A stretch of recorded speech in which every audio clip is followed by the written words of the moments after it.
Welcome, listener, in the shadows. We bring stories into the light. Join me as we explore the encounters no one speaks of and the things that watch from the dark. You were never supposed to see this, but since you have, you might as well wear it. From the vaults of the shadows, a new collection of unsettling apparel and artifacts pulled straight from the stories that were never meant to surface. Soft, worn-in shirts and hoodies that feel like something you dug out of a locked trunk in an abandoned ranger station. This isn't just merch, it's evidence. Chapter 4, The Becoming, Day 14. Echoes in the underbrush. The forest seemed to hold its breath as Frank stepped beyond the boundary of his property. The early morning mist clung to the ground like a thick veil, curling around gnarled roots and fallen leaves.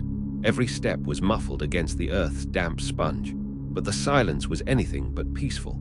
It pressed in on him from all sides, weighty and watchful. Frank's hands trembled slightly as he gripped his flashlight, its beam cutting a narrow path through the grey-green gloom. The scent of moss and decay hung heavy, familiar but twisted, as if the land itself was rotting from within. Something unseen pulsed beneath the soil, and with every breath, Frank felt the forest's slow pulse beating in rhythm with his own faltering heart. He paused, catching a faint sound, soft snapping twigs, a rustle just beyond the veil of ferns. His gaze darted toward the noise, but found only the stillness of ancient trees standing sentinel, their bark scarred with deep, unnatural grooves, claw marks not of any known beast. The footprints were back, the massive, unnatural paw prints that perfectly matched the boots he wore. They formed a tangled loop around a clearing, each step pressed deeply into the wet earth. He knelt, tracing the impression with a finger, feeling the cold seep into his skin, a strange energy humming beneath the surface. The radio on his belt crackled violently, warping his own voice into fragmented sentences. "We're growing through you, roots that remember. You'll rot cleanly." Frank's breath caught as a sudden chill slithered down his spine. He spun, searching for the source. The trees seemed to lean in closer, their branches twisting toward him like skeletal hands. Somewhere deep within the forest, a low growl rumbled, a guttural sound vibrating in the thick air. He stumbled backward, heart hammering, eyes wide. The line between his own thoughts and the forest's murmurs blurred until he could no longer tell where he ended and the woods began. Day 15. The Hollow Watcher sleep had become a distant memory, replaced by restless nights haunted by fevered dreams and the incessant whispering of leaves scraping the wind like dry bones. Frank woke to his reflection again, half-shadowed, the glint of something wild flickering behind his golden eyes. His hands bore fresh scratches, long and jagged, yet he had no recollection of how they got there. When he looked down, a tremor ran through him. His nails had thickened and darkened, resembling the curved claws he'd seen marked on his truck. The townsfolk avoided him now like a plague. At the diner, their conversations died as he entered. Their eyes followed him, a mix of pity and fear. One old man muttered under his breath, "The Dogman's curse. Caught you, son." The weight of isolation pressed on Frank's chest, tightening with every passing hour. Outside, the forest seemed to pulse with life and with death. The wind carried whispers, his own voice, twisted, repeating fragments of his childhood memories he barely dared recall. The sound was both familiar and alien, like a cracked mirror reflecting a face not quite his own. His journal lay open on the table, the ink smudged and bleeding into strange shapes. Pages were filled with sentences he did not write, fragments of warnings and pleas in a handwriting that shifted like shadows. "We are inside you. We are the soil and the roots. You are becoming us." When he played back the audio logs, the voice was there, mimicking his own perfectly, but saying things that chilled his blood. "You'll rot cleanly. We'll grow through you." Frank's breath caught, the edges of reality fraying as the forest's voice pulled him deeper into its hollow. Day 16. The trail that loops. Guided by a mix of dread and desperation, Frank decided to follow the footprints again, hoping to find answers or closure. The sun hung low, filtering weakly through the thick canopy, casting long shadows that seemed to writhe and twist with their own dark will. The trail stretched before him, endless and unyielding. The prints circled back on themselves repeatedly, creating a labyrinth of earth and roots that made every step feel like a trap. No matter how far he walked, the footprints led him right back to where he started, his own back porch, now faded and smeared with mud. The forest's oppressive silence was broken only by the occasional snap of a twig or the distant cry of a bird, its call unnervingly hollow.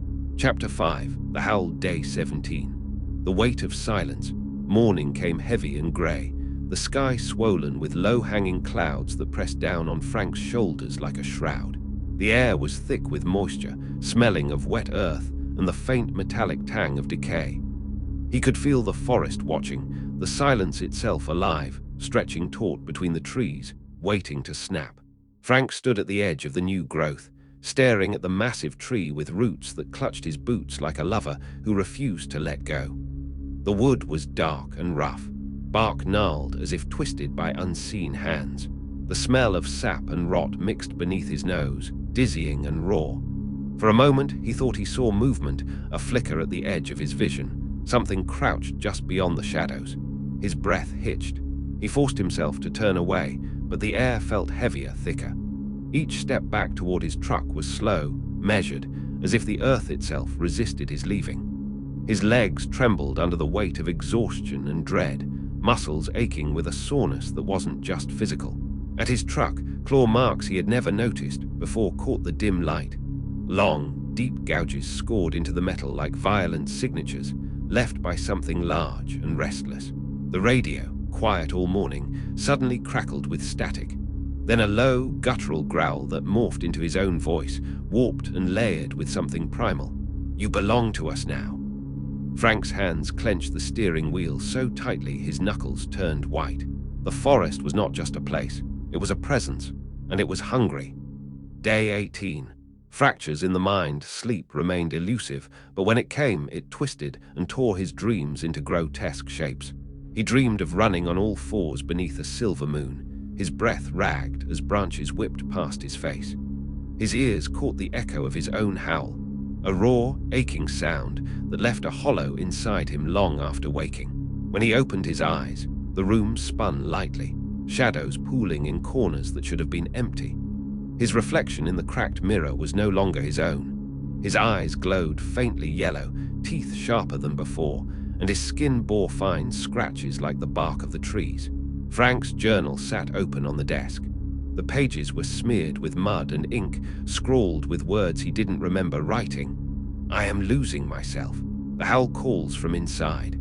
The forest sings my name." He forced himself to stand, but the room seemed to pulse, breathing with an ancient rhythm. The scratches on his skin tingled, like something beneath the surface was waking. Outside, the wind carried voices, whispers that mingled with the rustling leaves, weaving fragments of his childhood memories and the forest's dark promises.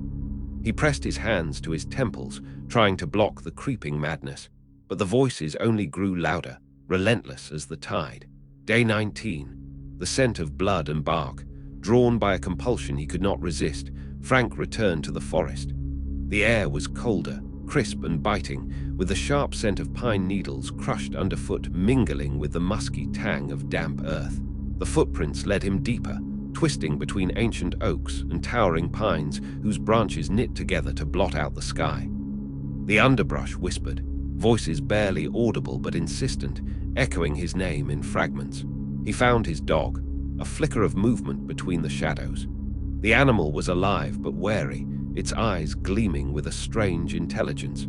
It stayed close, nuzzling Frank's hand, as if sensing the change in him. Further on, Frank stumbled upon a clearing bathed in the ghostly light of the fading sun. Bones lay scattered, a grim mosaic of human and animal remains, gnawed and weathered, half swallowed by moss and lichen. The forest floor was stained dark, a sickly maroon seeping into the roots. The whispers turned into growls. Frank's breath came fast, and a primal hunger clawed its way up his throat. He fought it, the last thread of his humanity clinging to his ragged thoughts. But beneath the skin, something stirred, wild and ancient, ready to break free. Day 20. The threshold night swallowed the world whole as Frank stood at the edge of the lair, the wind howling through the skeletal trees like a chorus of lost souls. His boots were tangled in roots once more, cold and unyielding. He felt the forest moving through him now, the pulse of the soil, the murmur of the bark, the raw power of the wild. The creature inside him was no longer a stranger. It was a part of the earth itself, an echo in the dark, hungry and patient. Frank raised his head toward the moon, silver and distant. The howl tore from his throat, a sound raw with pain, fear, and something deeper, something older than memory. It echoed through the trees, swallowed by the night. The townsfolk would hear it, the forest would hear it, and the night would never be the same. Frank's mind spun as the sun dipped below the horizon. He reached the edge of the woods, his breath shallow, limbs trembling. His reflection shimmered briefly in a puddle, eyes glowing faintly yellow, and behind him in the mist, the faint outline of a figure watching, waiting. He shivered, knowing the forest's hunger had already taken root inside him. Day 21. Beneath the new growth the next morning, Frank awoke to a new sound. A low, almost imperceptible humming, like the earth itself was breathing. Drawn by a force he could neither understand nor resist, he ventured deeper into the forest than ever before. There, hidden beneath a tangle of vines and fresh moss, he found an old ranger's camp, long abandoned and half swallowed by the encroaching wilderness. Weathered logs and faded maps littered the clearing, telling a story of another who had encountered the same horrors and disappeared. Among the scattered notes was a half-finished journal, entries filled with fevered accounts of voices in the trees, voices that mimicked the ranger's own, pulling him into madness. The last entry ended abruptly. The bark is speaking. The roots remember. I am no longer alone. If you find this, turn away. Frank's fingers trembled as he closed the journal, the words echoing his own fear. From the shadows, the radio crackled to life once more. Through static and distortion, the message repeated, faint and haunting. This is Frank. I never left. I'm in the roots now. If you hear me, turn around. He looked up to see a tree newly grown, massive and twisted, its roots coiling around a pair of worn boots, tangled and impossible to free. The forest was waiting. Chapter 6. The Rooted, Day 22. Beneath the barker, the night was cold, a brittle chill that seeped into Frank's bones, threading icy fingers beneath his skin. Moonlight sifted through the dense canopy, casting fractured silver patterns on the forest floor. The trees around him stood like sentinels, their rough bark textured and alive in the quiet darkness. A thick mist curled at the ground, blurring the line between earth and air. Frank's breath came out in ragged clouds, mingling with the damp scent of moss and decomposing leaves. Every sound was magnified in the stillness. The crunch of twigs beneath his boots, the faint skitter of unseen creatures, the whisper of the wind slipping through the branches like a secret. His hands trembled as he knelt by the roots that gripped him. They were cold, unyielding. He traced the twisting tendrils with fingers slick from earth and sap, feeling the pulse beneath, a heartbeat, slow and steady. The roots seemed to breathe, swelling and contracting like lungs in the dark. In his mind, images flickered, fractured memories tangled with something else. Faces blurred between human and beast, their eyes gleaming yellow in the shadows. The voice he'd heard on the radio, his own voice, twisted and warped, echoed in his skull. I'm in the roots now. He swallowed the lump rising in his throat, a bitter mix of fear and something primal that lurked just beneath the surface.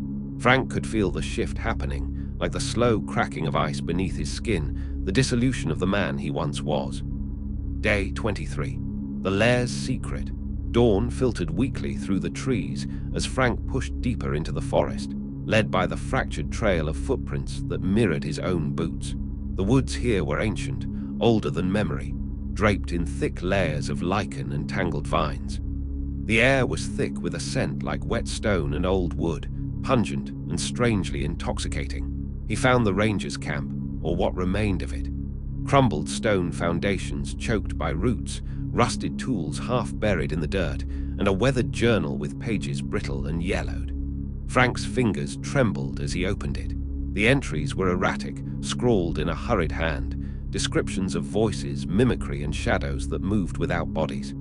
The final page was stained and torn, ending mid-sentence. It knows me. I hear it speak in my voice. The forest doesn't forget. If you find this, turn back." The words hung in the air, unfinished, like a breath caught between worlds. Frank's radio crackled to life, a faint transmission slipping through the static.